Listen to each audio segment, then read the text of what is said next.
రంగారెడ్డి జిల్లాలో ఇన్ఛార్జ్ మంత్రి జూపల్లి కృష్ణారావు పర్యటించారు. పలు అభివృద్ధి కార్యక్రమాలను ప్రారంభించారు. స్థానిక ఎమ్మెల్యేలు పాల్గొన్నారు. నిజాం సాగర్ ప్రాజెక్టును రాష్ట్ర పర్యాటక మంత్రి జూపల్లి కృష్ణారావు స్థానిక జూకల్ ఎమ్మెల్యే లక్ష్మీకాంతారావుతో కలిసి పర్యటించి పరిశీలించారు. పర్యాటక రంగంగా కావాల్సిన సదుపాయాలు కల్పించేందుకు కృషి చేస్తానని చెప్పారు. సాయుధ దళాల పతాక దినోత్సవం సందర్భంగా నగరంలోని జిల్లా collector Rajiv Gandhi Hanumanth flag day సందర్భంగా జెండా ఊపి ర్యాలీని ప్రారంభించారు.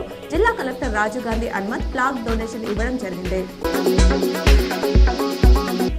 రూరల్ ఎమ్మెల్యే క్యాంప్ కార్యాలయంలో రూరల్ నియోజకవర్గం నుండి వచ్చిన కాంగ్రెస్ నాయకులను, ప్రజలను ఎమ్మెల్యే డాక్టర్ భూపత్ రెడ్డి కలిశారు.